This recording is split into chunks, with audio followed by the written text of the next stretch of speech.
need to optimize in D&D. This is an easy game. End of video. Pretty straightforward, but let me elaborate. Welcome to Pack Tactics, where builds don't really matter that much. Your resources and how you spend them do. Now, obviously, there are builds out there that are better than other builds. D&D 5e is not a balanced game. Majority of bards are better than the strongest rogues, for example. It has stronger options, more tools at its disposal. It's got the skills, spells, more useful features, team-focused features, and more resources. Resources are the actual important thing here. All of you know what that is. Spell slots, rage, action surge, whatever. Everyone has resources, even a rogue has resources.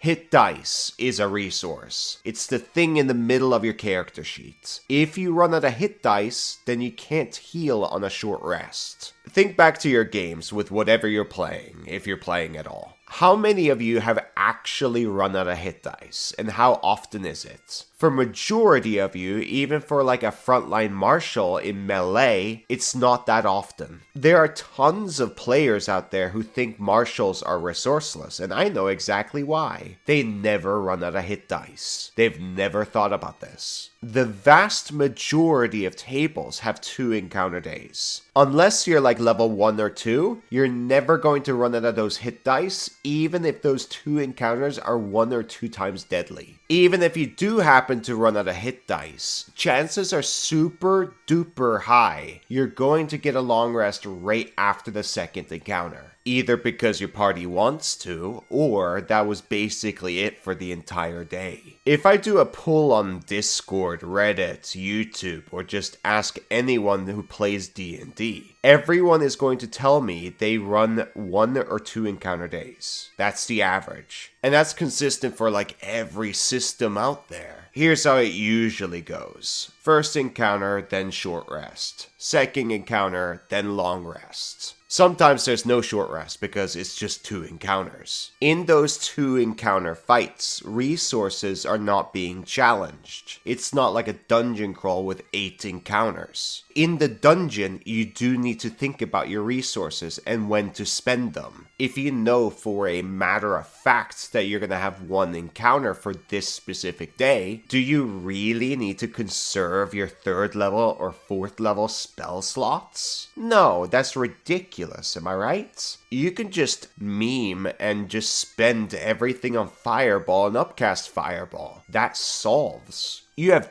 tons of room for mistakes, and your party with 4 people or whatever are also spending resources on top of that. There's very little thinking needed when it comes to spending resources. In the case where you're just spamming fireballs, you're really just thinking about placements. And if that doesn't work, you use that resource on another spell instead. Now, I'm not saying you should have more encounters or dungeons or anything. The encounters you have are completely fine.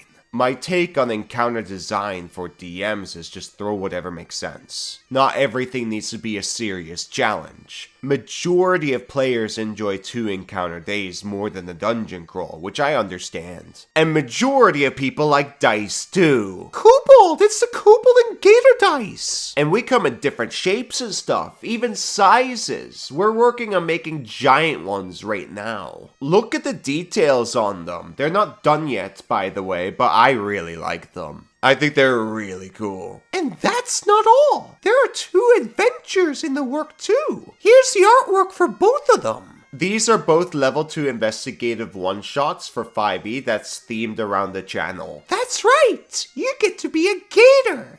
Investigator! And you get to kill bad guys with these dice. Optimization at its finest. We're now on Kickstarter instead of BackerKit, by the way. We hope to earn a follow. Link in the description. Back to the video. Now let's talk about power behind resources. They're not all equal. Thunderwave is better than Burning Hands. I don't think I need to explain why. You know how both of them function. If not, they're on the screen. Burning Hands is a bad spell. I don't recommend you pick this. Now here's what a lot of people forget. Even though this spell sucks, this spell is still viable. It kills people. Duh. There's tons of spells and features in D&D that are viable, and if you use them correctly consistently, you'll survive to the end of the campaign. If you get 4 people in your Burning Hands cone, that's obviously really good. You got the most out of that Burning Hands. It's really not that deep. Almost every option is viable, especially in a complex game like this with an interactive world. And a huge strength for that is you get to try tons of new things, which enhances gameplay. Optimization never talks about this because it's assumed. Just like it's assumed that you work as a team, you talk to your DM, you're nice to people,